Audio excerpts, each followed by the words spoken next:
بسم اللہ الرحمن الرحیم۔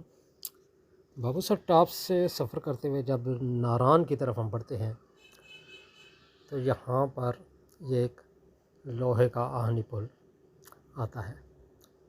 اس لوہے کے پل کے ساتھ لیفٹ سائڈ پہ جو راستہ جاتا ہے وہ مشہور جھیل سیف الملوک کی طرف نکل جاتا ہے، اور اسی لوہے کے پل کے دائیں جانب یعنی رائٹ سائڈ پر یہ جو راستہ نکلے گا، یہ راستہ اس غار تک آپ کو لے جائے گا جس غار کے بارے میں مشہور ہے کہ جہاں پر شہزادہ سیف الملوک اور پری نے پناہ لی تھی، اور اس سے آگے یہ پھر ناران کا بازار شروع ہو جاتا ہے۔ بازار یا مارکیٹ کسی بھی علاقے میں بہت اہمیت رکھتی ہے۔ عام طور پر سیاح دن کو یہاں مضافات میں گھومنے پھرنے کے لیے نکل جاتے ہیں، اور شام کو جب ان کی واپسی ہوتی ہے تو ناران کے اس بازار کی رونقیں عروج پر ہوتی ہیں۔ ناران کی اس مارکیٹ میں جہاں آپ کو جگہ جگہ دکانیں نظر آئیں گی، ہوٹل نظر آئیں گے، وہیں پر آپ کو سڑک پر کئی جیپیں بھی ملیں گی، کیونکہ اکثر لوگ یہاں پر اپنی گاڑیوں میں آتے ہیں، لیکن جب جھیل سیف الملوک کی جانب سفر کرنا ہو یا لالہ زار کی جانب جانا ہو، یہاں پر پھر یہ چھوٹی گاڑیوں کا سفر ناممکن ہو جاتا ہے۔ یہاں پر پھر 4x4 جیپ میں ہی آپ سفر کریں گے۔ اس بازار میں ضرورت کی ہر چیز آپ کو مل جائے گی۔ سیاح یہاں کے مناظر کو سراہتے ہیں، اور ساتھ ہی ناران کے بازار کی دکانوں کے اونچے نرخوں کا رونا بھی روتے ہیں۔ ناران کی اس وادی کا موسم سارا سال ایک جیسا نہیں رہتا۔ ناران میں رونقیں اپریل سے ستمبر تک مکمل طور پر بحال رہتی ہیں۔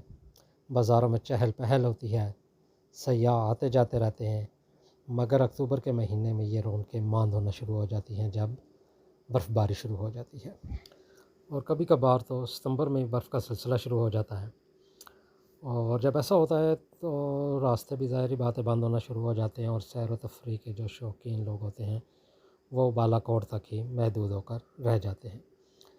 مجبوراً ناران کا بازار بھی بند ہونا شروع ہو جاتا ہے، اور یہاں ہر طرف خاموشی ہی خاموشی ہو جاتی ہے، اور ہر طرف برف کا ہی راج ہوتا ہے۔ ناران کا علاقہ اگر بابو سر ٹاپ کی طرف سے آئیں تو تقریباً 70 کلومیٹر کے فاصلے پر ہے، اور بالا کوٹ کی طرف سے آئیں تو یہ فاصلہ تقریباً 80 کلومیٹر بنتا ہے۔ ناران کا شہر سطح سمندر سے 7888 فٹ بلندی پر ہے۔ یہاں پر بہترین جدید سہولیات سے آراستہ ہوٹل بھی موجود ہیں، P T D C motel اور یوتھ ہاسٹل بھی ہے۔ سہولیات کی بآسانی دستیابی کی وجہ سے مری کے بعد ناران دوسرا پسندیدہ ترین سیاحتی مقام بن چکا ہے، اور اس کو ایک سیاحتی بیس کیمپ کی حیثیت حاصل ہو چکی ہے۔ یہاں پر ہوٹل میں رہائش رہ کر ون ڈے ٹرپ کے لیے لالہ زار، جھیل سیف الملوک، بٹک کنڈی اور یہاں بابو سر ٹاپ بھی ایک دن میں جا کے شام تک واپس بآسانی آیا جا سکتا ہے۔ بازار کے پس منظر میں فلک بوس پہاڑوں کا نظارہ انسان کی طبیعت کو حشاش بشاش کر دیتا ہے۔ ناران کا علاقہ بہت خوبصورت علاقہ ہے۔ سیر و تفریح کے لیے آئے ہوئے اکثر لوگ یہاں پر یہ غلطی کرتے ہیں، جو سب سے بڑی غلطی ہے وہ یہ کہ جن پیکٹوں میں، جن شاپرز میں کھایا پیا وہ یہیں پر ہی جہاں آیا پھینک دیا، حالانکہ جگہ جگہ ڈسٹ بین وغیرہ لگی ہوئی ہیں، تو لوگ اس کو نہیں دیکھتے کہ ڈسٹ بین میں ڈالنا ہے، بس جہاں آیا پھینک دیا، جس سے اس علاقے کی خوبصورتی ماند پڑ جاتی ہے، اور فروٹ وغیرہ کے چھلکے جب پھینکے جاتے ہیں تو وہاں سے پھسلن کا بھی بہت خطرہ ہوتا ہے۔ یہ علاقہ ہمارا ہے، یہ وطن ہمارا ہے، اس کی صفائی ستھرائی کا خیال ہم نہیں رکھیں گے تو کون رکھے گا؟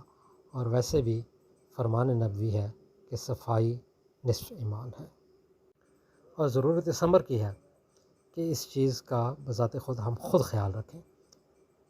ظاہری بات ہے جب ہم گھروں میں ہوتے ہیں بہت خیال رکھتے ہیں کہ گھروں کے کمرے نہ خراب ہوں، باہر لان وغیرہ نہ خراب ہوں، لیکن جو ہی گھر سے باہر نکلتے ہیں تو باہر کو ہم اپنا گھر نہیں سمجھتے، تو باہر کو بھی ہمیں اپنا گھر سمجھنا ہوگا۔ جتنی زیادہ علاقے کی صفائی ہوگی اسی قدر پولوشن بھی کم ہوگی، انوائرمنٹ بھی بہتر ہوگا، اور جگہ بھی خوبصورت سے خوبصورت ترین نظر آئے گی۔